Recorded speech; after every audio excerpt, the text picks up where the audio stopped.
this next topic. I'm gonna cough 1 second.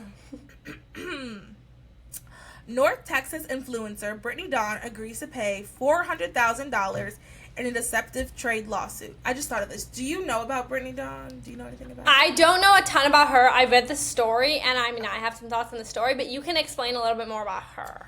Before I read the story, I just realized you might not know, and some people in the audience might not know. Mm-hmm. So, Brittany Dawn, I'll try to do a quick recap. Brittany Dawn, years ago, before I think a lot of people follow her now and know her as a Christian influencer. She has her ministry, I think it's called She Lives Free or something like that. You might have seen it. Oh, yeah. Okay. Yeah, I know what you're talking about. That's who she is today. Years ago, she was a fitness influencer. And I kind of knew about her because, embarrassingly, I used to sell It Works. That's a whole nother podcast, a whole nother episode. But we would use her pictures because I thought she was an It Works girly, but turns out she wasn't. Anyway, she was a fitness influencer. And she blew up one day and got so many orders, and then someone exposed her. So there would be things like, pay, $200 and I'll send you a custom plan. Right. And then people would talk and be like, wait, my plan is exactly like your plan. Or they wouldn't get anything at all, or all this other stuff. So then someone exposed her. She was on Good Morning America. I remember seeing her on Good Morning America. She said all these things. She apologized. She had to pay some people back. It was this huge thing. And then she did all this. Everybody was mad at her. And then I do remember she went to Hawaii, or she went to some island afterwards. Everyone's like, okay, you really don't care. Like, if you're just going to go off. And then she, disappeared. And then all of a sudden she was a Christian influencer. She posts a lot of, Christian inspirational things. She has the Chiseled, I just looked, she has the Chiseled and Called podcast. I've never listened to it, but I like their graphics. Yes. Okay. So, she definitely, I'm pretty sure everybody might not know Brittany Dawn, but you have seen. But you know exactly. Because I didn't know exactly who she was, and then I literally just looked, and I follow her podcast and her, chosen, I don't know, Christian stuff. It's Christian stuff. Exactly. Yeah. It's Christian stuff. So, the thing is, in her past, she, scammed a lot of people. I mean, she scammed, people were very upset. I mean, she has to pay $400,000. That's a lot of money. So, this is kind of the end of the saga, but there's an interesting, at the end, I'm going to ask everybody a question, what do they think about a specific thing about this? But, okay, let me read the article. So, back to the article by the Star-Telegram. The fitness influencer turned Christian leader who Texas authorities said scammed customers seeking to purchase curated fitness and nutrition plans is paying $400,000 to settle a lawsuit brought by the state, according to court documents.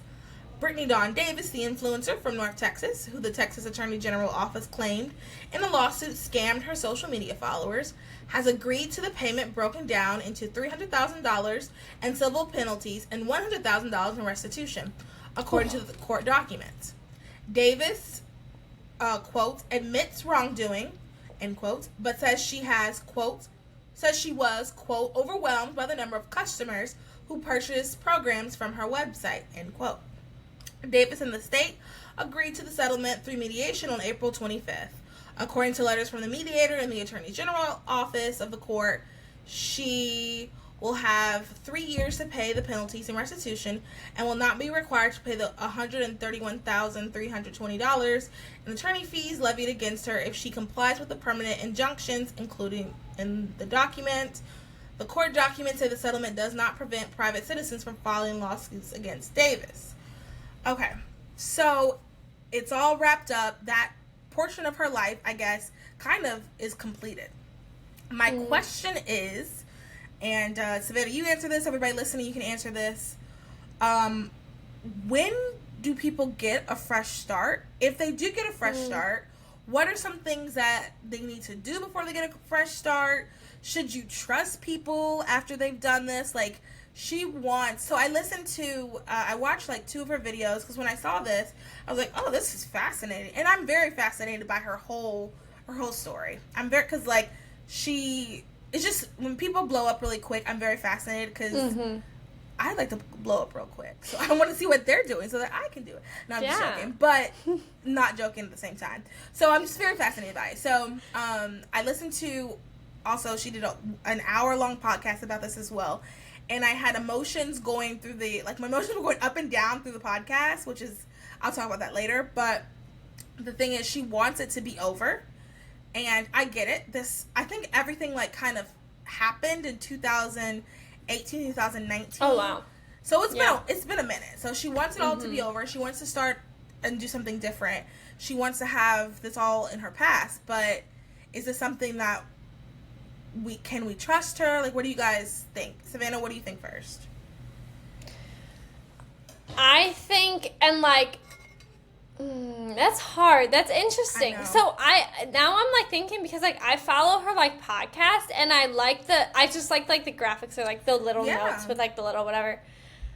It's difficult because for anyone at all in the influencer, affiliate, in that space, I think any honest person would admit that you're selling something, and regardless of what it is, regardless if you really it's hard to do it if you don't actually really like the product, or if you're not actually passionate about it. It's hard to be successful in that, but you are still selling something, and there is still, especially when you're a huge influencer like her, there's a huge monetary reward.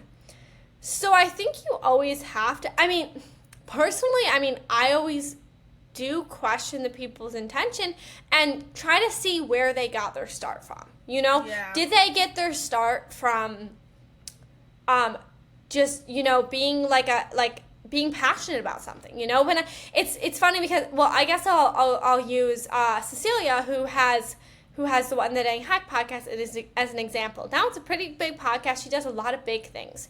If you scroll all the way down to her Instagram, it's kind of cool because it's there'll be posts with 100 likes, right? When she was just a kid, talking about this Christian stuff, right? It's very genuine. That's where she got her passion from. It's obvious. It's very genuine. She's a very genuine person. Now, of course, she's selling things. Of course, she has ads for things. But you trust her because it's very genuine. Someone who might not have started out that way and might be now leveraging a Christian audience because she has a big following, maybe she's doing it all in goodwill. I don't know. It does raise some red flags, and it's it's hard. It's hard because you don't want to judge people, but it's also when there's a huge monetary reward. Money corrupts. Power corrupts. Money corrupts. Yeah. Yeah, that's my thing too. I want to believe. I truly, whenever people have conversion stories, I want to believe them. I really do. Well, does she have a conversion story? What's her conversion story? I don't know her conversion story. See, that's the thing too. It's did she have a conversion story, or did she all of a sudden start posting about being a Christian? I think it was the latter, because she'll post on her personal. Because I've seen, some of my friends have shared her stuff, so that's how I've seen her stuff. I personally don't follow her, but she'll post stuff in the past, those videos with, in the past, I had an eating disorder, I was an alcoholic, I was this, and then I met Jesus.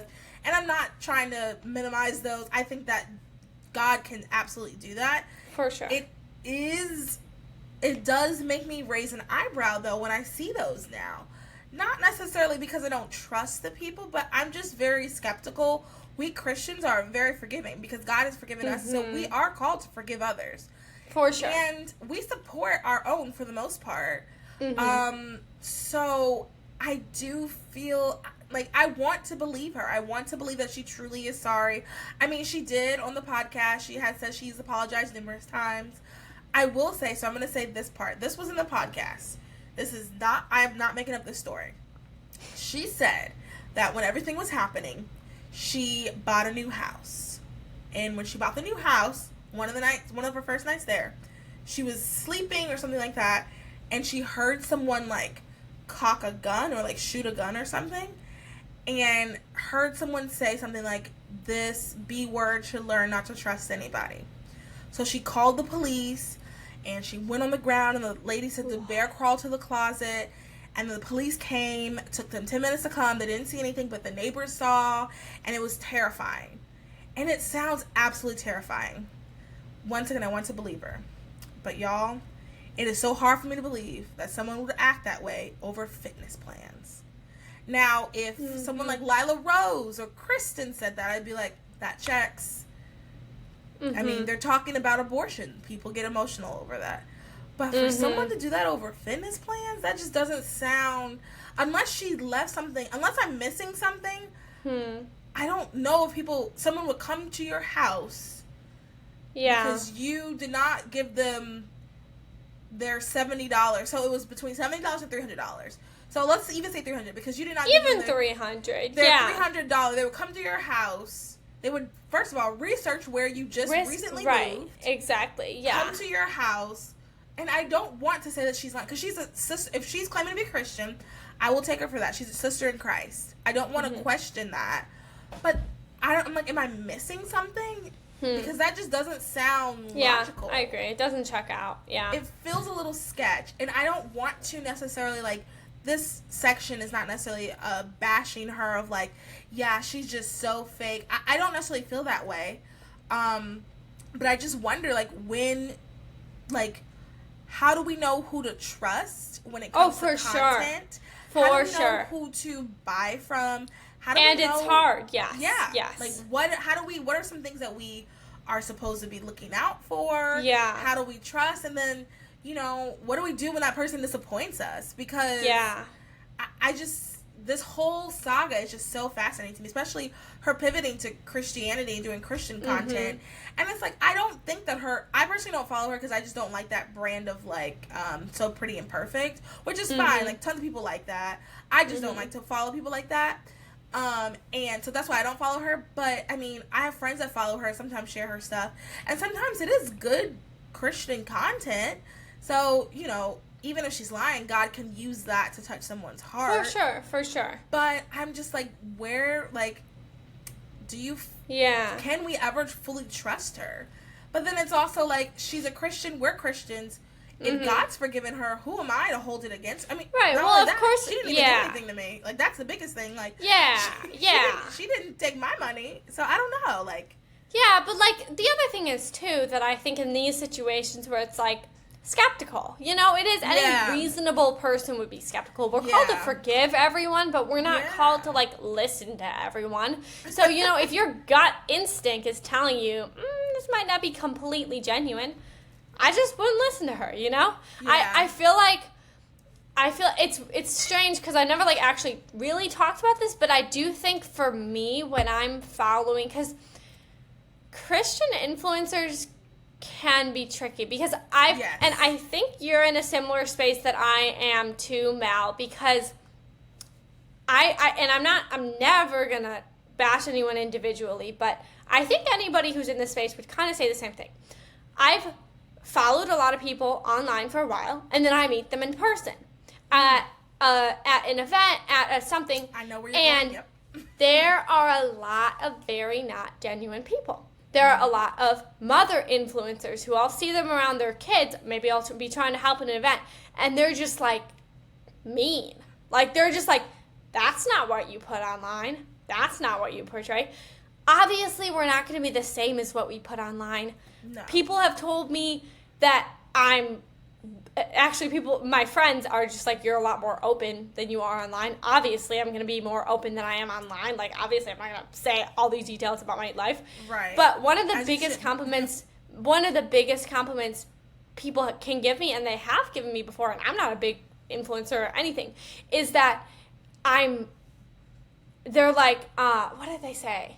I'm trying to think of exactly how they've said it before, but they're like, you're better in person. Like, you're nicer in person. You're sweet. Yeah. Like, that's, like, some people will be like, oh, that's weird. But, like, no, that is the biggest compliment because, and I'm saying that from my personal perspective because I've been very disappointed by these Christian influencers. I can think of people in my head right now that I've met in person, and they're just, like, I'm not going to use a swear word, but they're just absolutely mean. And I'm like, you're posting about loving God, and, like, obviously we're not perfect. I'm never I'm never judging what's going on in their life, but it's like, then don't post about it. You know, when you're in a bad place, don't post about it, maybe. So, and then the other thing is I just personally like to try to scroll down to the beginning of someone's whatever social media they have and see where they started, you know? See if they started when they were, like, Lila Rose, one of the most genuine pro-life leaders I've ever met. She started live action when she was 15. Not because she had an abortion, not because she was participating in one, simply because she saw an evil in the world and she wanted to fix it. You can't get more genuine than that, you know? Yeah. So, it's like we and that's why I'm not really a whole fan of, it kind of goes into, like, I'm not really a whole fan of all these articles lately, or, like, the past, like, 6 months that say, like, social media is enslaving us. Like, so, I don't think social media is enslaving us. I think we have the choice or social media is making all these girls insecure. First of all, I don't think children should have social media. Second of all, I think adults should click unfollow if someone's making them insecure. Yes. You know? Yes. We have a choice. We are not enslaved to our phones. I've unfollowed plenty of people because I admit to myself, man, their life is making me feel insecure. It happens. Yes. Like, it happens to everyone. Just don't follow them. Like, just follow people who bring you up, because the purpose of social media can be it can be such a uniting factor, and it can be used for so much good. But if we're following accounts that bring us down, that cause us to be skeptical, like, it's not good. So just don't follow them, you know? Click unfollow. They're never going to know. Exactly. And that's honestly part of the reason why I don't follow her, is because, you know, she does have that quote-unquote perfect-looking life. It doesn't bring me joy. If it doesn't bring me joy, there's no reason I should be following. Exactly, no reason. And it's another Instagram, I guess, influencer lady that I was in, like, a Facebook group of people. I don't follow her anymore either because I feel the same way. And someone was commenting about, someone said, I wish she would just stop posting about her life because it just makes the rest of us feel bad. And I thought for a second, I was like, girly, we could just unfollow. Like, we don't have to keep. And the person was telling her to stop posting. And it's like, well, just don't follow her. No, that is one thing that has irked me lately, is people saying, that's a funny word. I haven't used the word irked in so long. I, like, didn't even know that was in my vocabulary. But maybe I've heard you use it. Maybe that's why it just came out of my mouth. But one of the things that's really bothered me lately is these people saying, like, stop posting about your perfect life. It's making me feel bad. I'm like, first of all, bro, like people have said that to me before, and I'm like, first of all, my life is not perfect. Second of all, make your life look like mine if you want to. Like, it's not that difficult. Like, take steps. I'm sorry, I'm probably being a little harsh here, but it's like, if you think someone's ungenuine or it's not making you feel good, unfollow them. If you want to be like that person, take the steps to be like that person, you know? Maybe reach out and be like, hey, how are you doing this? Hopefully they'll be nice enough to, like, help you and tell you, you know, maybe. It's like, it's this victimhood, this victim mentality that we have, I feel like, saying social media is enslaving us and telling people to stop posting about the beauty that they're enjoying. Like, I love seeing people when they go on vacations. I love seeing people when they're at the beach, when they're, you know, I love seeing people in healthy relationships. And, you know, it's like, I'm sick of this, and it kind of goes into this, like, mean girl mentality. I'm sick of this mean girl mentality. I've always been sick of it, but it's just gotten terrible in the past year, and I'm just tired of this, like, all these girls always competing. It's like, we don't need to compete against each other. We need to work together. I don't know. No, I love all that you just said. You have a great soapbox. Very passionate. We're recording this at like 9:00 p.m. Like, this is my unfiltered hour. No, seriously though, like, you're so right. There is this, like, mean girl mentality that a lot of people have, and it's I think it's partially also jealousy. Oh, for sure. I think it all comes from jealousy, Yeah. And I completely understand being in a situation that you absolutely hate and wanting to get out and feeling like you can't. But there has to come a time, and I'm speaking from experience, you guys will learn more later, but there has to be a time where something has to click, and you have to do something. Something has to be done. Ask God for help. And you know what? If absolutely nothing can be done, ask God to change your heart then. Because you can't live in anger and upsetness about people. And I want to add another anger thing. And jealousy. Yeah. Anger and jealousy. You can't live in that. I want to add another thing. You said people are saying stop posting perfectness. I'm sorry. I'm not going to post my worst moments on social media. You will not catch a picture of me crying on social media.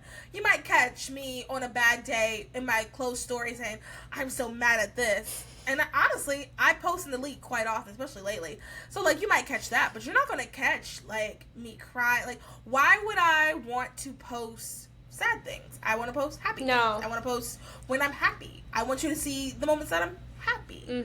Why would I share sad? I don't get that. Like, that, I'll never understand. And I feel like, no offense to you as a Gen Z, but I feel like Gen Z is so comfortable with the... Oh, yeah. Have you seen that video where the girl's like... This is the moment where I had the worst breakup of my life. She stops, get off the phone with the ex-boyfriend, sets up her camera, sits back down on her bed, and does all this stuff, and it's like, what? And she posted that? And she posted it. If anything, just send it to your group chat with the girlies. They'll tell you you're being silly. Then move on. Also, like, hot take, but I don't think you should be using social media at all during those moments. I agree. Like, detach yourself. It's only going to make you feel worse. Yes. That's a Pray good about point. it. Yeah. Like, don't even be on social media. Like, I'm sorry, I have crappy days a lot. Like, we all have crappy days. We all have crappy moments of the day. I don't like to, like, have a whole crappy day. It sounds weird, but, like, obviously, like, we have crappy moments of our day.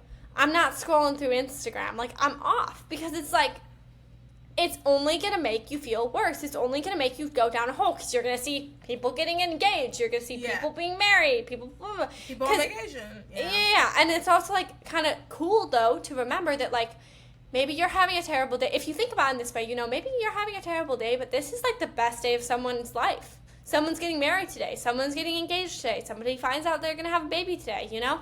We're all going through different things at different times, and I just think that it's like we need to be uplifting to each other. And I'm not perfect at all, but I think that there's so much, like, I am a big advocate for social media because I think it has such a potential for good. But I do think you can be very addicted to it. I do think I'm probably kind of addicted to it. But I do think that I have the boundary where when I'm having a bad day, I'm not going to, post about having a bad day, but I'm also not going to post about having a good day.